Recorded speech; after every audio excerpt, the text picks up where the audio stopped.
Hinna geessuuf sitti yaanjiru. Wannan kana jedhu jaratti kana yoo ati halqiteetta ta'e maaf akka namaatti hin jiraachifne. Rakkoon jiru masa fakkaate. Gaafii na gaafatte tokko. Gaafii keetti si deebi'a gaafii. Si mudannee waan si mudatu keessattuu nama haarawaa gara. Akkuma amma mucaan amma mucaanii sagantaa dabalata. Rusika lasii deebisa. Waan haarawaa namoota gara wannaa dhufe keessaa gara amantaa dhufe keessaa itti na gaafatte. Jechuun salaataan wal qabate zakaadhaan wal qabate warra gartee salgangannaa qoteetanii birrii kan koo irraa kennaa nama jedhu jira. Salgangannaa qotee moo maali yoon kennu ramadaana keessa fa'a maa rabbi akka booluu korraa maalaa jaaqabaa kan jedhu jira. Egaa akkasii amma nama waan qunname keessaa Gujii keessatti. Gujii keessaa namoota amantaa gara Islaamaatti dhufanti na wajjin deeme gara biyya alaa hin deemne. Hajji deeman. Hajji eega deemeen booda achi geennee Beetullaahi al-Haram. Hajji geessite? Hajji. Nama meeqa? Gara nama 40-50 gahan. Waa'ee hajjii beekuu akkuma kanaan geessiteeti. Jalta qanii gammadanudha. Akkuma abbootii gadaatii maanguddoo. Abbootii gadaatii? Abbootii gadaatii maanguddoo ta'uu gara kudhaniiti. Gujiidha? Maanguddoota gurdaadha. Irra guddaan nu gaafate jara keessa abbaan gadaa maal jee manni kun mana eenyuuti kaabaa jedha mana rabbiiti kaa kun Beetullaahi al-Haram jedhamu mana rabbiiti abbaa boruu daaleettu nama guddatu dhufe abbaa biyyaatti dhufe abbaa gadaatti dhufe akka nu dubbisu itti mikaanaan jedhe eenyuun rabbiin achi keessa jira mana rabbiiti as jennaan laa hawla walaa quwwata abbaa boruu daalee dhufe abbaa gadaa namni guddaan eeshi nama guddatu dhufe na dubbisi jedhine kuma nama kana maalatti deebita na dubbisi jedhaa jedhe rabbiin eega mana rabbii jette mana rabbii dhufnee miti as keessa jiranii isaan ammas keessa jiranii nama guddatu dhufe abbaa gadaa Gujiitti dhufe kobbayi na dubbisi jedhini maaluma goote maaluma jette dubbifte gadin deebi'u jette moo gadin ba'u jette moo as-su'aal sa'aba gaafiin akkanaa nama waan beeyne keessattuu nama ganaa haaroo gara Islaamummaa dhufe deebisuu rakkisaadha. Yeroodhuma sana keessa waan si mudate tokko kan inni yeroodhuma sana waggaa 20 keessa natti fakkaatti wanta ta'ini waan si mudate sana keessa namichi raaman uffadhu siin jedhe sunoo. Raaman uffadhu hin baafadhu surreeyye. Ihraama kafana adii kan uffatanii miti. Kafana adii uffatan. Baasii butaantiillee surreellee shamiziillee. Baasii. Xawaafa goonaa aboo ani mana kiyya dhuftee naksi kabajee si bushee ati surree narraa baaftaa lukoo narraa baaftaa. Biyyaan baafiddee biyya dhiirri jirre fiddeetini qullaa na ooftaa. Ana takkaa. Imaan baafan ani Oromoon takkaa narraan baafne surree. Garriin narraan baafne. Sidaama keessa bu'ee loleera sidaamni narraan baafne garriin narraan baafne digootiin narraan baafne sittu surreen narraa baasa. Argisan ambale. Waan mate ishee. Waan mate amma ba'uun namicha kana itti himneetiniin amansiisuun baay'ee akkasii miti bar namni gurdaan mootummaan ammas dhufe kunu. Qullaa jira. Yoo san gaadaafiin illee bara sana akka tasaa hajjeetu. Yoo inni hajjuu gaardiin isaallee walii hajjaniitti kun ila barra amma namichi kun mootummaa Liibiyaati ila kun ammoo ka Iraaqiit kun ummanni kun hundi ila surree baafatee jiru. Abbaan fi haa baafatu ana Oromtichi abbaan gadaa surree baafatu. Baasu ka. Maaluma wayyaga. Booda hukumi gaafadhe. Maluma. Doktara bira bilbilee gaafadhe. Asitti bilbilte. Achumatti doktara Ticha Kurfaa. Itti bilbilee gaafadhe.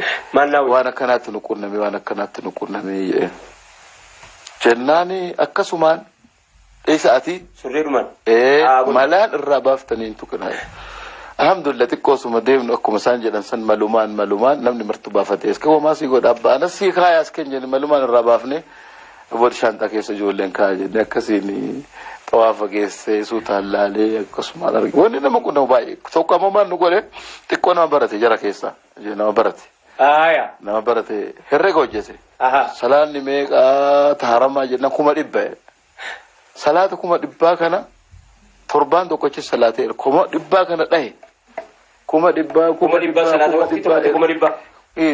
Asraan 100 zuhuriin 100 asraan 100 siddamar umri ufiiti qoode siddamar umri ufiiti qoode mee ustaaza mee koottaye aya ya geesse ka ayya fite salata kiyya Borana waa waggaa torba kun Boorana aya waa waggaa 70 ya fitadhe akkam kono laali kana herrega kuma jiru lafa kaayira bakana 500 shi salat guyyaa dhan salata kuma dibbashan guyyaa lama faali kuma dibbashan miliyoona tokko torbe tokko onni ibada waggaa 70 godhe jedhee salata isaa umrii isaatii qoode kanaafu umrii ofii meeqa kaayee maal goona haram namni harama deemar maal goona harama deeman nu geessineerra umriin kiyya wajjira waggaa 70 yoo achiin booda ammoo jiraate itti boodeen itti fufa itti fufa amma hammoo nagaa waan akkanaatti suqunnama egaa idaa isa mallooga rakkisaadha bargaafiin nama garii akkuma walitti dhuftee gabaabaaf dheeraan gabaabaan kun hinaafee dheeraan kun kan dheeratee gubbaa gadi ilaale namni gariin bar seera malee iyyuu dheerate tasa dheerate gaafii gaafate fama kabaru samaa jedhee wal dheeratte wama kabaru samaa maal odeessa naan lee nam dheeraan immoo nama dhalaa ture innillee itti deebise gati kullu qasiirin finnaari gabaabaa marti warra biddaa jedhameera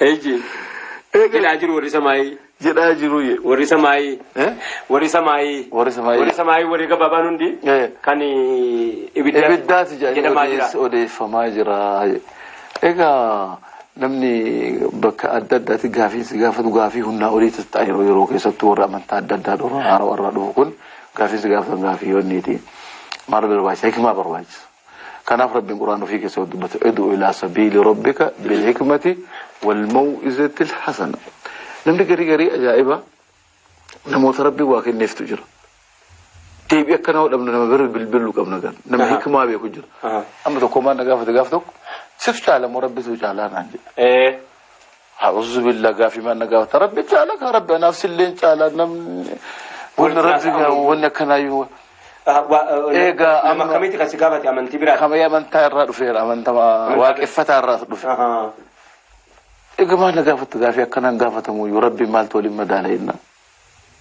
egaa maal riwaasi gaafadha fakkeenyaaf yoo rabbi ajjeese horii du'aa hin nyaatanii laa hin nyaannu ka ajjeese garuu eenyu rabbi ka ati goorraate hoo naan jedhe hin nyaannaa jedhe eega rabbi kasi caalu ka rabbi goorra'e hin nyaattu ka ati goorraate ammoo akkamitti nyaachise atuuyyuu goorraan nyaadhe rabbi na ajjeese akkamitti ndiisaa the question is logic eeshi logic barbaada gawdiidha amma gaa ani nama hikmaa wayitu sindura waan akkana wayna himee jira sheemunir jedhanii nama wayi gaafii gaafatanii namni sheemuniritti himee jira sindura nama egaa maal jee bakkanatti namichatu deebiseefi anamma gaafii kana fide namichi akka tasaa na fide akka tasaa amma fakkeenyaaf leenca beektaa jedheen leenci kuni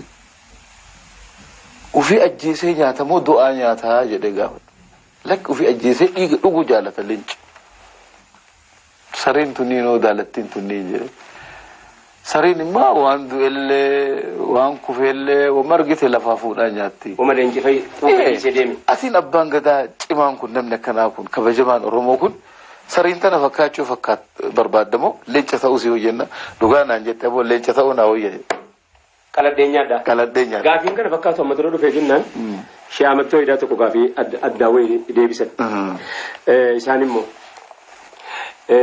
maalan balleessee jedhe laa tura maalan balleessee waaqa gurraacha garaa garbaatta namana rakkoo tokkollee hin qabu waa biraattillee tokkottillee hin amanu jennaanii akkanaa jedhee du'aa faa nyaattaa jedhe naasaasaa keessatti du'aa nyaattaa simoo rabbi tirranaa caala jedhe atuu qallaana nyaadhee rabbi na ajjeefnaan dhiisaa jedhe rabbi tu na ajjeese bar rabbiin inni sis uume ana suumetu na ajjeese jennaan ayi asi jedhe dubbiin bakkuma kana jedhe gaarii jirta jedhe arraa keessi looniin qabdu jedhe ati qalteen kennituufii jedhe waraabessi looniin qabu jedhe ala kana hayawaanni wanni agartee wanni beeyladaa ta'e beeyladaan ana galan kuni warri rabbiin urumichi hin qabu jedhe rabbiin jaraa qallaaniif haqqii jaraa nyaatti jedhe haqqii saree haqqii waraabessaa jarri billaas hin qabanu loonis hin qabanu jedhe ati qalteen kennituuf jedhe subhanallah haqqii jaraa nyaatti haqqii arraagessaa nyaatti haqqii rumichaa nyaatti haqqii waraabessaa nyaatti haqqii saree nyaatti jennaan innaan akka jedhe namichi kun numa hayyuudha jedhe numa hayyuudha jedhe haasaa hayyuutiin natti dhufe egaa daawwattoota keenya sagantaan amma qabannee jirru mudannoo amma dura namni kun du'aataa daawaa keessatti waan nama mudatu daawaa keessatti waan hedduu nama mudata beekte warra godhus waa hedduu mudatu warra daawaa godhu sanas warra daawaa lafa jedhee lafa taa'ee dhaggeeffatus waatu mudata du'aata kanatu yeroo baay'ee yeroo daawaa duraan hin baana amma zabana kana xiqqoosi bara kana xiqqoo wayyaa'eera beekte daawaa wajjin wal qabatee waan deemaa jiru kun hundi maaliif jennaan nutiin kun warra daawaa gochuudhaaf ummata waamuudhaaf addunyaa kanarra jiraan daawaa ambiyootaa daawaa aslii sana gochuudhaaf daawaa kana keessatti immoo waa hedduun nama mudata mudannoon daawaa keessatti nama mudatu kanaa kuni gara fuulduraatti illee du'aata keenya hin mudata maayyii irratti nama tokko gaaf tokko ka'ee daawaa godha dhaggeeffachuuf baraati nama daawaa godhu ta'uu kan keessa dhaggeeffachuuf namni ulaagaa sii kennu qaba namichi tokko nama guddaa bareedaa isaati dhaabatee daawaa godha daawaa godhee daawaa isa kana namni dhaggeeffate aboo daawaa jechuun kana jennaani lakkii jedhe duraan afachuumee hin gammadin jedhe maal jennaan daawaa kana booddee waan ittiin galu jedhee tiraanispoortii nurraa fudhachuuf daawaa kana booddee tiraanispoortii nurraa fudhachuuf deemaa jennaan hin beektu ati FSR lama qaba jennaan laal kunoo kanaaf daawaan isaa akkana mi'aan jettuure jedhee inni kun FSR lama qabaan bar jedhe daawaan isaatu kanaaf achi keessaa mi'aa jira jedhe daawumti isaatu godhi jedhe bu'aan mareef daawwattoota keenya egaa sagantaan keenya sagantaa mudannoo daawaa wal qabatee kana fakkaataa jazaakumullahu khairan ulfaadhaa